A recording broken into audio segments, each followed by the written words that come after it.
Hello guys! Nagpunta kami sa Hiyoshi para sa mga puno na yan at sa grand opening ng restaurant na kamag-anak ng aking asawa. This is Unagi no Naruse restaurant. Mga tinitinda nila dito, specialty lang, mga igat sa Tagalog or eel. Yan, open sila from 11 to 2 and then mag-open ulit sa hapon ng 5 naman. So parang may rest in between. Unagi Naruse, ano to, parang franchise ng mga eel. So, il lang ang tinitinda nila dito. At nagulat nga ako nung pagpasok namin sa loob kasi napaka-spacious niya. Kinakabahan ako talaga kapag mga ganito kasi mahirap para sa family of 5 para titiisa kami ng upuan. At ito na nga, meron ditong space para sa amin. Nakakatuwa naman. Napaka-spacious niya. At nung pag-upo namin, dumating na kaagad yung mga libre mga drinks, green tea para sa aming mag-asawa at water naman para sa mga kids. Pero pwede rin umorder ng mga orange juice. At may hugasan din ng kamay. And may toilet na rin sa loob. At dumating na nga yung aming order. At syempre, fist bump ng aking mga, ito mga foodie ko. Ang aking anak na foodie. And ito naman yung sa akin. Tatlo lang yung in-order namin. Okay na yung tatlo para sa aming family.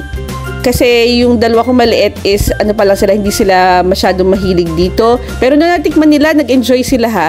At itong soup na to, akala mo parang wala lang, parang ano lang, ang clear kasi niya. Pero sobrang malasa siya, masarap. At ito na nga yung mga pantanggal umay. At yan na yung eel, ang ganda ng kulay niya. Nag-enjoy akong kainin with wasabi and spring onions. Kasi ano siya, parang perfect yung ano niya, lasa niya. At ito na nga, syempre, first bite, hindi na to first bite kasi nakailang bite na ako. Ang sarap talaga, masarap. At according do sa mga kasama namin sa pila, affordable siya. Kaya ang rami talaga namin nakasabay dito. Affordable daw itong presyo ng eel na ito. So, in order namin is yung worth 1,600 yen for an order. Naghati-hati na kami sa tatlo. At ito nga, makikita nyo, dinagsana yung restaurant. Habang kumakain kami, marami na rin natatapos. And ayun, itong aking anak, nagpapahinga rin siya in between. Napapagod sigurong kumain. Nag-enjoy siya, pataas-taas pa ng paa. Yan ang makikita mo talaga kapag nag-enjoy siya. Ayan. Hindi mo na kailangan pilitin kumain kasi kakain na. Pati si Ate Aika, nag-enjoy siya doon sa sauce ng unagi. Kaya talaga namang iniinom pa niya. Masarap nga naman talaga siya. Masarap siya, sweet.